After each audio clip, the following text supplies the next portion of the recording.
ঘৰত থাকি হাৰ্ট ভাল কৰি ৰাখিব পাৰি নে নাই আপুনি ক'লে এটা বিশেষ পৰীক্ষা ঘৰত থাকি গম পাব পাৰি কিন্তু তাৰ বাহিৰেও যদি কিবা কাৰণত হাৰ্টৰ প্ৰব্লেম হৈ গৈছে ঘৰত বহি মানুহে ভাল কৰিব পাৰেনে বাৰু তো বৰ ডাঙৰ প্ৰশ্ন নমস্কাৰ এটা নতুন ভিডিঅ'লৈ আপোনালোকক স্বাগতম জনাইছোঁ স্বাস্থ্য সম্বন্ধীয় ভিডিঅ' আৰু বিশিষ্ট চিকিৎসক ডক্টৰ চন্দন মোদক ডাঙৰীয়া মোৰ সৈতে আছে আকৌ এবাৰ স্বাগতম জনাইছোঁ যে স্বাস্থ্য সম্বন্ধীয় যিহেতু ভিডিঅ' হাৰ্টৰ লগত জড়িত ভিডিঅ' আপোনাৰ হাৰ্টটো কেনেধৰণে ভালকৈ ৰাখিব তাকো ঘৰত আপুনি নিজৰ হাৰ্টৰ যদি কিবা অসুবিধা হৈছে ঘৰত বহিয়ে কেনেধৰণে গম পাব আৰু লগতে যদি হাৰ্টটো ভাল কৰিব বিচাৰে ঘৰত বহিয়ে কেনেধৰণে ভাল কৰিব পাৰিব আৰু যদি চিকিৎসকৰ কাষত যায় বছৰত কি আপোনালোকে পৰীক্ষা কৰিলে হাৰ্টৰ বেমাৰৰ পৰা একেবাৰে হাত সাৰিব পাৰিব মোদক ডাঙৰীয়া এতিয়া মূল কথা সেইটোৱেই যে মানুহে বহুতে বিচাৰে যে ঘৰুৱা উপশম লাগে সকলোকে আৰু আপুনি ইমান নিস্বাৰ্থভাৱে কামবোৰ কৰে যে ঘৰুৱা উপশমো আপুনি দি দিয়ে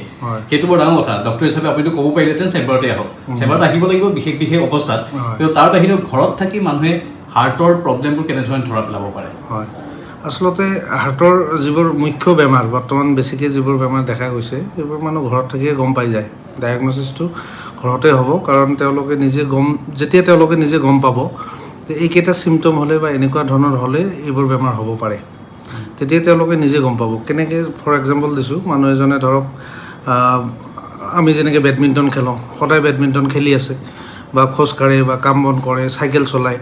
তো সেইবোৰ কৰি থাকোঁতে তেওঁলোকে যদি ধৰক গোটেই বছৰটো খেলি আছে লাহে লাহে তেওঁৰ দেখিছে দিনে দিনে তেওঁৰ ষ্টেমিনাটো বাঢ়ি যায় বেছিকৈ খেলিব পৰা হয় আচলতে যিমান খেলে মানুহ এজনে বা যিমান খোজকাঢ়ে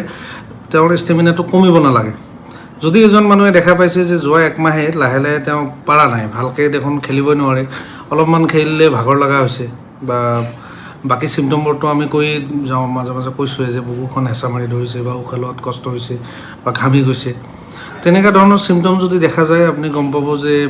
অতি সোনকালে ডাক্তৰৰ পৰামৰ্শ ল'ব লাগে এইটো হৃদৰোগ হ'ব পাৰে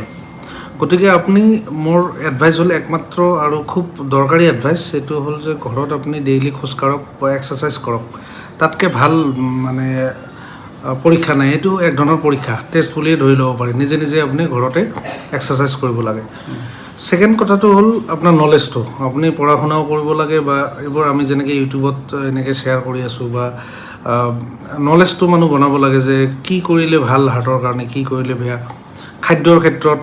যেনেকৈ আমি কওঁ যে মেদবহুলতা যিবোৰ বাঢ়ি গৈছে আজিকালি মেদবহুলতা কিয় বাঢ়িছে কাৰণ খাদ্যটোতো বেয়া আমি বহি থাকোঁ শাৰীৰিক পৰিশ্ৰমৰ অভাৱ আৰু যিবোৰ খাদ্য খাব নালাগে সেইবোৰ খাওঁ সেইকাৰণে আমাৰ মেদবহুলতা বাঢ়িছে লগতে পষ্ট ক'ভিড দেখা গৈছে উচ্চ ৰক্তচাপটো বহুত বাঢ়িছে তো ব্লাড প্ৰেছাৰটো ভালকৈ কণ্ট্ৰল কৰিব লাগে ঘৰত ডেইলি নহ'লে সপ্তাহত এদিনকৈ BP চাব লাগে ভাল ডক্তৰ এজনৰ পৰামৰ্শ লৈ BP দৰৱটো ঠিক ঠাক কৰি ল'ব লাগে যিবোৰ মানুহ চুগাৰ আছে তেনেকৈ ডায়েট চাৰ্ট এখন ডায়েটিচিয়ানক লগ ধৰি ডায়েট চাৰ্ট নিয়মীয়াকৈ খাদ্য খাব লাগে যাতে চুগাৰ বাঢ়ি নাযায় কলেষ্ট্ৰল বাঢ়ি নাযায় এইখিনি কৰিলে বহুত সুফল পাব তেওঁলোকে ঘৰত বহিয়ে নিজৰ হৃদযন্ত্ৰটোক ঠিককৈ ৰাখিব পাৰিব মানে হাৰ্টৰ বাবে প্ৰেছাৰটো বৰ দৰকাৰী আপুনি ব্লাড প্ৰেছাৰ নিয়ন্ত্ৰণত থাকিব লাগে চুগাৰ এই ব্লাড প্ৰেছাৰৰ কাৰণে যিটো মেচিন থাকে ঘৰতে যদি কিনি লয় কি মেচিন কিনিলে ভাল হ'ব কিবা কোম্পানী হয় সেইটো আচলতে গভৰ্ণমেণ্টে আজিকালি আমাৰ যিবোৰ মাৰ্কাৰী মেচিন এইবোৰ অলমষ্ট বেনেই কৰিছে কাৰণ মাৰ্কাৰীটো এক ধৰণৰ পয়জন এনভাইৰনমেণ্টৰ কাৰণে এণ্ড্ৰইড মেচিন কিছুমান আছে ভাল মেচিন বজাৰত পায় তাৰে ভিতৰত সস্তীয়া কিছুমানো আছে 1000-1500 টকাতো পায় সেইবোৰো বেয়া নহয় কিন্তু সেইবোৰ আচলতে মাজে মাজে আমি কেলিব্ৰেট কৰিব লাগে কেলিব্ৰেট মানে কি চিম্পলভাৱে আমি কম্পেয়াৰ কৰি চাওঁ ধৰক মানুহজনক মই মাতি দিওঁ মেচিনটো লৈ এইটো মেচিনত চালোঁ কিমান পালোঁ সিটোত কিমান পালোঁ ডিফাৰেঞ্চটো গম পায় কিন্তু বাৰে চাই থকাটো বেয়া তাৰমানে কিছুমান মানুহে কি হয় মানে বহুত এংচিয়াছ দিনটোত 10 বাৰমান ব্লাড প্ৰেছাৰটো চাই থাকে প্ৰত্যেকবাৰে বেলেগ আহিব কোনোবাবাৰ আহিব 5 মিলিমিটাৰ বেছি কোনোবাবাৰ 5 মিলিমিটাৰ 10 মিলিমিটাৰ কম অলপ টেনশ্যন খায় আৰু তেওঁ চিন্তাত পৰি যায় মানুহবোৰ গতিকে ইমান বেছিও চাব নালাগে সপ্তাহত অন্ততঃ এদিন BPটো চাওক আপুনি চুগাৰ পৰীক্ষা কৰক নিয়মীয়াভাৱে আপোনাৰ ডাক্তৰে যেনেকৈ কৈছে দৈনিক এক্সাৰচাইজ কৰক আৰু খাদ্য আমি বিশেষকৈ তেলজাতীয় খাদ্য গ্ৰহণ কৰাত অলপমান ৰেষ্ট্ৰিকশ্যন হ'লে ভাল মানে এতিয়া তিনিটা কথা হ'ল আপুনি এটা প্ৰথম কথাটো ক'লে যে ষ্টেমিনাটো ক'ৰবাত কমি গৈছে নেকি সেইটো চাব লাগিব মানে তেওঁ এক্সাৰচাইজ কৰোঁতে বা খোজ কাঢ়োঁতে বা আন কাম কৰোঁতে খুব যদি ষ্টেমিনা কমি যায় ঘামি যায় তেতিয়াহ'লে হয়তো হাৰ্টৰ প্ৰব্লেম হ'ব পাৰে, ঘৰতেই সেইটো গম পাব পাৰে, মানে ঘৰত বহিয়ে তেতিয়া আপুনি গম পাব। যদি আপোনাৰ ভাগৰ বেছি লাগে, ষ্টেমিনাটো কমি যোৱা যেন লাগে, অলপ খোজকাঢ়িলে যদি আপোনাৰ বুকু বিষায়, সাধাৰণতে বুকু বিষায়, তেতিয়াহ'লে আপুনি ডক্টৰৰ কাষ চাপিব পাৰে। আৰু দিছপুৰ হস্পিটেলত চন্দন মোদক ছাৰ আছেই, আৰু লগতে যদি আপুনি বেলেগ ডক্টৰৰ কাষ চাপিব পাৰে, কথা নাই, এইটো আপোনাৰ নিজৰ,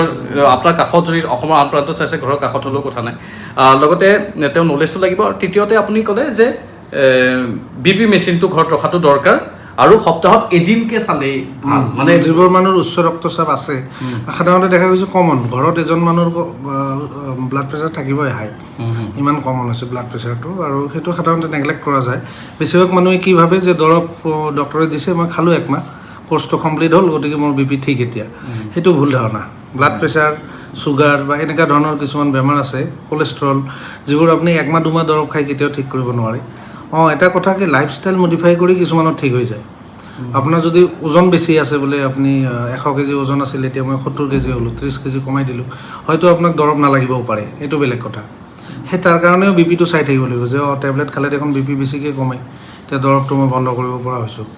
ঠিক তেনেকৈ চুগাৰো ৰিভাৰ্চিবল বুলি ক'ব নোৱাৰি, কিন্তু যিবোৰ একোৱাৰ্ড, তাৰমানে আপোনাৰ ছাডেন ৱেইট গেইন হৈ পেলাই চুগাৰ হ'ল, ওজন কণ্ট্ৰল কৰিলে, ডায়েট কণ্ট্ৰল কৰিলে, ডায়েট কণ্ট্ৰল আৰু এক্সাৰচাইজতে বহুতখিনি মানুহৰ ব্লাড প্ৰেছাৰ, চুগাৰ কণ্ট্ৰল হৈ যায়, দৰৱৰ দৰকাৰ নহ'বও পাৰে। সেই বুলি নিজে যদি কোনোবাই ওস্তাদি মাৰি দৰৱ চৰৱ বন্ধ কৰে, সেইটো বেয়া কথা। প্ৰেছাৰ কণ্ট্ৰলত নাথাকিলে বা চুগাৰ কণ্ট্ৰলত নাথাকিলে আনকি কিডনি প্ৰব্লেমো হয়, একদম ডায়েলিচিছ কৰিবলগীয়া অৱস্থা হয়। সেইটোৱেই মেইন কাৰণ। তাৰমানে বেছিভাগ মানুহে চুগাৰ BP ঠিকমতে কণ্ট্ৰল নকৰে, চিনচিয়াৰ নহয়। তাৰমানে বেলেগ কামত চিনচিয়াৰ হ'লেও হেল্থৰ ক্ষেত্ৰত চিনচিয়াৰ নহয়। বহুত মানুহ দেখা যায় ব্লাড প্ৰেছাৰৰ দৰৱ একদম ইৰেগুলাৰ, ছাডেনলি কোনোবা দিনা 200 হয়, ষ্ট্ৰক লৈ আহে, বা বহুত দিনৰ পৰা ধৰক 150, 90, 160, 90 BP। চুগাৰ হ'বই নালাগে। BPৰ কাৰণেও বহুত মানুহৰ দেখা গৈছে কিডনিৰ প্ৰব্লেম হয়, মানে হাৰ্টৰ প্ৰব্লেমো হ'ব, কিডনিৰ প্ৰব্লেম হয়, দুটা বস্তু। আৰু এটা অন্তিম কথা যে ঘৰত থাকিয়ে হাৰ্ট ভাল কৰি ৰাখিব পাৰি নে নাই? আপুনি ক'লে এইকেইটা বিশেষ পৰীক্ষা ঘৰত থাকিয়ে গম পাব পাৰি, কিন্তু তাৰ বাহিৰেও যদি কিবা কাৰণত হাৰ্টৰ প্ৰব্লেম হৈ গৈছে, ঘৰত বহি মানুহে ভাল কৰিব পাৰেনে বাৰু? এইটো বৰ ডাঙৰ প্ৰশ্ন। হাৰ্টৰ প্ৰব্লেম হৈ গৈছে বুলি প্ৰথম গম পোৱাটোৱে ডাঙৰ কথা। মানুহজনে যদি গম পায় চিমটমবিলাক, আমি যেনেকৈ গান এটাও ৰিচেণ্টলি গেছ হোৱা নাই বুলি গান এটা কৰিছোঁ, গেছ, বেছিভাগ মানুহে গেছ বুলি ভাবে, তো গেছৰ দৰৱ এটা খাই দিয়ে আৰাম পোৱা বুলি ভাবে। আচলতে কি হৈছে, ধৰক এনজাইনা যিটো, মানে বুকুৰ সোমাজত বিষায়, হেঁচা মাৰি ধৰে, হাত দুখনতে যায়, আঙুলিত যায়, ডিঙিত সোপা মাৰি ধৰে, দাঁতৰ তল পাৰি বিষায়, এইবোৰ চিমটম, কপালখন ঘামি যায়। এই চিমটমবোৰ সাধাৰণতে দেখা গৈছে কৰোণাৰ ধমনীৰ বেমাৰত যিবোৰ চিমটম হয়, 5-10 মিনিটমান ৰেষ্ট ল'লে এনেই কমি যায়। তো মানুহে সেইখিনি সময়তে গেছৰ দৰৱটো খাই দিলে ভাবে যে গেছৰ দৰৱৰ কাৰণে কমিল, এইটো মোৰ গেছ। সেই ভুল ধাৰণাটো প্ৰথম আঁতৰাব লাগে। আমি সেইকাৰণে আমাৰ গানটো গেছ হোৱা নাই বুলি, আপোনালোকে ইউটিউব চেনেল আমাৰ এটা আছে, the heart entertainment YouTube channel, সেইটো চেনেলত গ'লে আপুনি গানটোও শুনিব পাৰিব ডিটেইলছত। তো সেইটো যেতিয়া জানিব মানুহে যে অলপ ৰৈ দিলে দেখোন ভাল পায়, তো অলপ ৰৈ দিয়ক, ৰৈ দি পেলাই চালে আৰু পিছদিনাখন খোজকাঢ়িলে আৰু পেইন হ'ল, তেতিয়া তেওঁ কিন্তু ডাক্তৰৰ ওচৰলৈ যাবই লাগিব। ঘৰত বহি চিকিৎসা ইমান কৰিব নোৱাৰিব। কিন্তু তথাপি কিছুমান টিপছ আছে, আমি নেক্সট গানবোৰত দিম। হাৰ্ট এটাক যদি হৈ যায় মানুহ এজনৰ, ধৰক হাৰ্ট এটাক কেনেকৈ গম পাব, সেই এনজাইনাটোৱে মানুহৰ যদি 30 মিনিটতকৈ বেছি থাকে, আধা ঘণ্টাতকৈ বেছি থাকে, আৰু বিষটো নকমাই হৈছে, সেইটোক হাৰ্ট এটাক বুলি কয়। বিষটো ক'ত হ'ব? বিষটো একদম বুকুৰ সমাজত হেঁচা মাৰি ধৰিব এনেকৈ সাধাৰণতে। কিন্তু কিছুমান মানুহৰ ক্ষেত্ৰত দেখা যায় ডায়েবেটিছ থকা মানুহ বা যাৰ পেইনেই নহয়, খালি উশাহ যেন বন্ধ হৈছে, এনেকুৱা প্ৰচণ্ড ঘামি যায়, মানুহজনে নিজে ক'ব মই মৰিম আৰু মৰি যাম, বুকুখন গধুৰ লাগে, ভাৰী লাগে, যেন 100 কেজিমান ওজন বুকুত থৈ দিছে, বুকুৰ পিঠি হেঁচা মাৰি ধৰা ধৰণৰ, আৰু হাত চাতবিলাক গোটেই জ্বলি পুৰি যায় এনেকুৱা ধৰণৰ। যদি আধা ঘণ্টাতকৈ বেছি থাকে, কমা নাই, তেতিয়া ইমিডিয়েটলি এটা টেবলেট আছে, চৰ্বিট্ৰেট বুলি কয়, বহুত পেচেণ্টেও জানে, এইবোৰ লিখি দিয়া যায় সাধাৰণতে। চৰ্বিট্ৰেট, SORBITRATE, চৰ্বিট্ৰেট 5 mg পায়। সেই 5 mg টেবলেট এটা জিভাৰ তলত দিলে তেওঁ অলপ হ'লেও পেইনটো কমিব বা ডক্টৰৰ ওচৰলৈ যাবলৈ সময় এটা পাব। সেইটোৰ কাৰণে এইটো ইমাৰ্জেঞ্চি টেবলেট, গতিকে এইটোও ল'ব পাৰে। যদি 30 মিনিট বুকুখনত খুব বিষাই, হেঁচা মাৰি ধৰে, উশাহ ল'ব নোৱাৰে, 30 মিনিট যদি হয়, 30 মিনিটতকৈ বেছি যদি হয় বা 20 মিনিটতকৈ বেছি যদি হয়, তাৰমানে হাৰ্ট এটাক আৰম্ভ হৈছে। 20 মিনিটছতকৈ বেছি হ'লে, 20 মিনিটতকৈ বেছি হ'লে হাৰ্ট এটাক আৰম্ভ হৈছে। আৰু 30 মিনিটতকৈ বেছি থকা মানে হাৰ্ট এটাক অলৰেডি ইষ্টাব্লিছড, আৰু আমি ডায়েগন'জ কৰি লওঁ যে এইটো হাৰ্ট এটাক। ব্লাড টেষ্ট কৰিলে কনফাৰ্ম হয়, বা ECG এখন কৰিলে কনফাৰ্ম হয়। এতিয়া জিভাৰ তলত সেই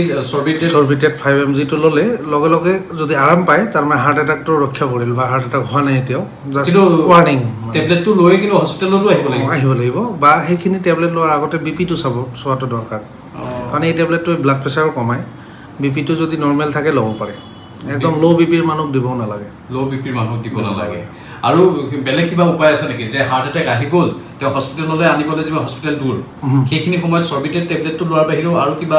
আৰু আছে কৰিব পৰা কিবা কাম আছে নেকি বেলেগ একো কাম নাই কিন্তু পাম দিয়া বুলি যে দেখা বহুত আমি চিনেমাত দেখো যে লগে লগে কোনোবা এজন অলপ জানে পাম দি দিয়ে তাৰপিছত তেনেকৈ হস্পিটেলৰ পাছত গৈ সেইটোৰ কাৰণে আচলতে ট্ৰেইনিং লাগিব মানুহ কাৰণ আমি এনেকৈ যদি মানুহক কওঁ ক্ষতি হ'ব পাৰে মানুহজনৰ নাজানা মানুহ এটাই যদি বুকুত মানে ইঞ্জুৰিহে কৰিব পাৰে যদি বেছিকৈ হেঁচা কৰে সেইকাৰণে ট্ৰেইনিং লাগিব আৰু সেই ট্ৰেইনিঙৰো আমি দা হাৰ্টৰ তৰফৰ পৰা ব্যৱস্থা কৰি আছোঁ এইটো যিটো আপুনি চিনেমাত বা টিভিত দেখা পায় এইটো আচলতে হাৰ্ট এটাকৰ নহয় কাৰ্ডিয়েক এৰেষ্টৰ কিছুমান মানুহ দেখা যায় যে হাৰ্ট এটাক হৈ পেলাই বিষাই আছে হঠাৎ অচেতন হৈ গ'ল পালছ নাই বিপি নাই উশাহ নাই চব বন্ধ হৈ গ'ল তেতিয়া আমি এইটোক CPR কাৰ্ডিঅ' পালমনাৰী ৰিচাচিটেশ্যন